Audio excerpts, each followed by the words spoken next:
அனைவருக்கும் வணக்கம். Welcome back to our channel. என்று அன்புடன் நான் உங்கள் லக்ஷ்மி. இன்றைக்கி நம்ம சேனலில் அறிவோம் ஆன்மீகம் நம்ம பார்க்க போகிற டாபிக் என்னென்னு பார்த்தீங்க அப்படின்னா, கோவிலில் செய்யக்கூடாதவை என்ன அப்படிங்கிறத நம்ம பார்க்க போகிறோங்க. என்னென்னலாம் செய்யக்கூடாதுன்னு தெரிஞ்சிட்டோம்னா அதுக்கப்புறம் என்னென்ன செய்யலாம் அப்படிங்கிறது நமக்கு முதல்ல ஈஸியாக மைண்டில் சேவ் ஆகும். அதனால் இன்றைக்கி நம்ம பார்க்க போகிறது என்னென்னா, கோயிலுக்கு போகிறோம் அப்படின்னா என்னென்னலாம் செய்யக்கூடாதுங்கிறத. ஆன்மீகம்னா என்னங்கிறத போன வீடியோவில் பார்த்தோம். அதை யார் பார்க்கல அப்படின்னா மேலே ஐக்கான் கொடுக்குறேன், போய் செக் பண்ணிக்கோங்க. அதுக்கு முன்னாடி நம்ம சேனலை இதான் தடவை பார்க்குறீங்க அப்படின்னா மறக்காமல் நம்ம சேனலை சப்ஸ்கிரைப் பண்ணுங்கள்.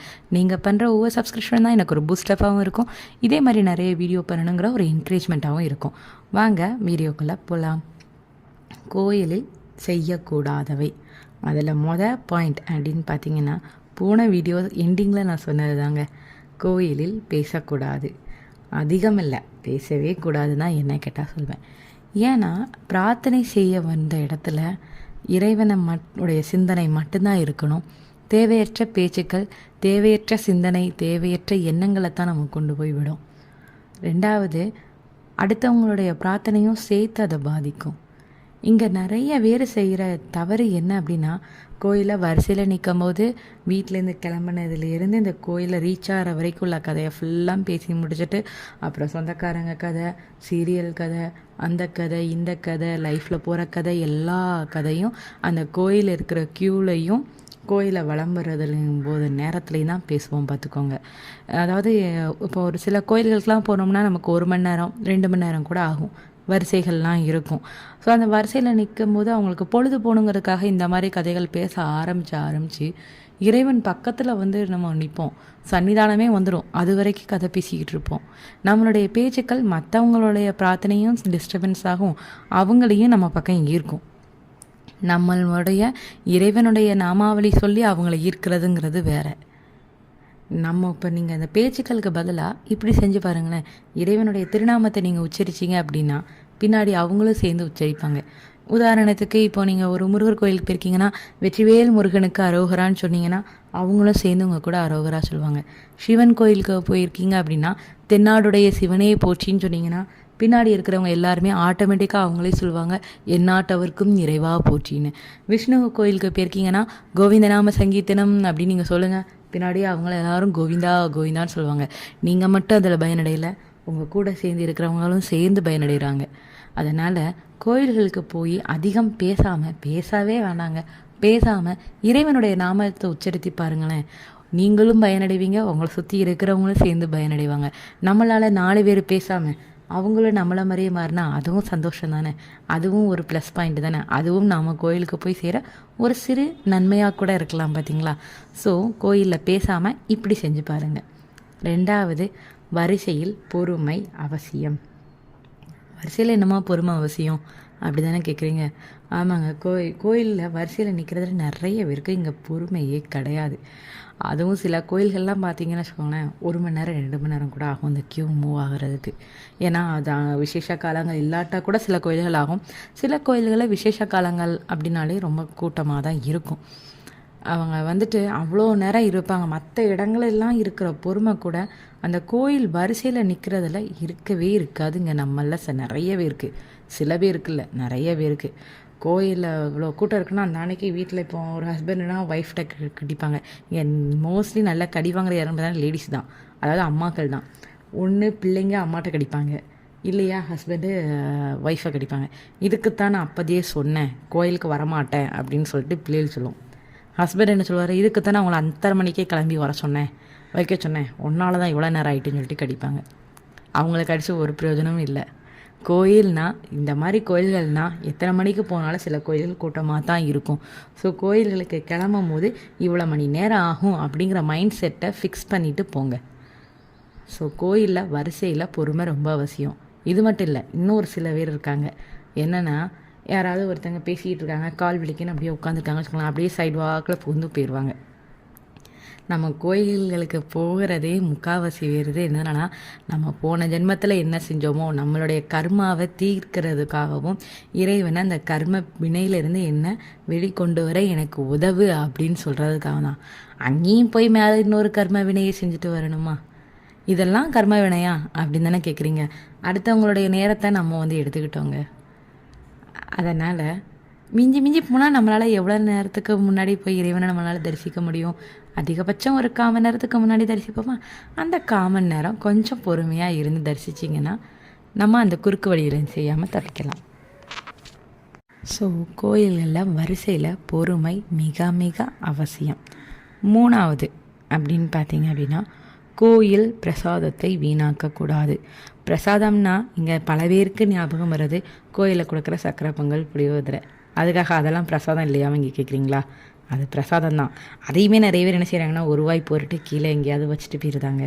சிலர் சாப்பிட்டுட்டு கையை கழுகுறதுக்கு தண்ணியிலேன்னு சொல்லிட்டு கோயில் இருக்கிற சுவரில் தொடவுறது. அதையும் செய்யக்கூடாது. இதே இது நம்ம வீடாக இருந்தால் அதை நம்ம செய்வோமா? அதே மாதிரி கோயிலில் விபூதி குங்குமம் இந்த மாதிரிலாம் கொடுப்பாங்க. அதை கொஞ்சமாக எடுத்து நெத்தியில் வச்சுட்டு மிச்சத்தை கோயில்களில் இருக்கிற தூணில் கொட்டிட்டு வர்றது, இல்லை தூணில் போய் தேய்ச்சிட்டு வர்றது. கோயிலோட இறைவனுடைய பிரசாதம் கிடைக்கிறதுக்கே நம்ம கொடுத்து வச்சுருக்கணும். ஸோ அது நம்ம கிடச்சிருக்கா, ஒன்றே வேறு லாங் டிஸ்டன்ஸ் போகிறீங்களா, வீட்டில் இருந்தே பேப்பர் எடுத்துகிட்டு போங்க. பக்கத்தில் இருக்கிற கோயிலாக இருந்தாலும் பரவாயில்ல, நீங்கள் பேப்பர் வச்சுக்கோங்க. கொண்டு வந்து வீட்டில் நம்ம அன்றாடம் இடுகிற அந்த விபூதி கிண்ணம் இருக்கும் இல்லையா, விபூதியாக இருந்தால் விபூதி கிண்ணத்துலேயும், குங்குமமாக இருந்தால் குங்குமம் வைக்கிற கிண்ணத்துலேயும் சேர்த்துருங்க. அதுக்கப்புறம் அதை அன்றாடம் நீங்கள் பூசும்போது கோயில் பிரசாதத்தை நீங்கள் இட்டுட்டு போகிறீங்க. ஸோ கோயில்களில் பிரசாதத்தை வீணடிக்கக்கூடாது. கோயில் சுவர்களை நம்ம பாழாக்கக்கூடாது. அசுத்தம் செய்யாமல் இருக்கணும், சுத்தமாக வச்சுருக்கணும். ஒரு பாயிண்ட் நம்ம பார்த்துட்டோமா? இப்போ நம்ம பார்க்க போகிறது 4வது பாயிண்ட். விளக்கேற்றும் போது பொறுமை அவசியம். அது என்ன விளக்கேற்றும் போது பொறுமை அப்படி தானே கேட்குறீங்க? வீடுகள் நார்மலாக நம்ம விளக்கேற்றும் போதே பொறுமையாக பயபத்திரமாக ஏற்றணும் அப்படின்னு சொல்லுவாங்க. அப்போ திருக்கோயில்களில் விளக்கேற்றும் போது நம்மளுடைய கவனம் எவ்வாறு இருக்கணும்னு கொஞ்சம் யோசனை பண்ணி பாருங்கள். அதாவது இப்போ அந்த ராகுகால துர்க்கைக்கு விளக்கேற்றுறது, சனீஸ்வர பகவானுக்கு சனிக்கிழமை விளக்கேற்றுவோம், ராகு காலம் ஞாயிற்றுக்கிழமை ஆயிடுச்சுன்னா பைரவருக்கு விளக்கேற்றுவோம். அப்படி நம்மளை மாதிரி எவ்வளோ பேர் ஏற்ற வருவாங்க. அப்போது கூட்டம் நிறைய இருக்கும்போது நிறைய பேருக்கு அந்த பொறுமை அப்படிங்கிறது இருக்காது. வந்தோம் வேக வேகமாக அந்த அன்னைக்கு ஏற்றிட்டு சீக்கிரமாக போகணும் அப்படிங்கிற பதட்டத்திலேயே வருவாங்க. இல்லை கடைசி நேரம் கிளம்பி ஏற்றதுக்கு வருவாங்க. ஸோ மற்றவங்க யாராவது ஒருத்தவங்க ஏற்றிட்டு அப்போ தான் வச்சுட்டு திரும்பியிருப்பாங்க. இவங்க லேட்டாக வந்ததுனால இவங்க வேணும்னு பண்ணியிருக்க மாட்டாங்க. ஆனால் என்ன செஞ்சுருப்பாங்கன்னா, படார்னு வைப்பாங்க. வைக்கும்போது ஒன்று இவங்க கையை அப்படி கொண்டு போன ஃபோர்ஸில் அந்த விளக்கு குளிர்ந்துருக்கும். இல்லையா, இவங்க விளக்கு தெரியாமல் அந்த விளக்கு மேலே விழுந்துடும். அது அவங்களுடைய பிரார்த்தனைக்கு அது கொஞ்சம் இடைஞ்சலாக இருக்கும் பார்த்தீங்களா? ஸோ இதையும் கொஞ்சம் மனசில் வச்சுட்டு நீங்கள் கோயிலுக்கு போங்க.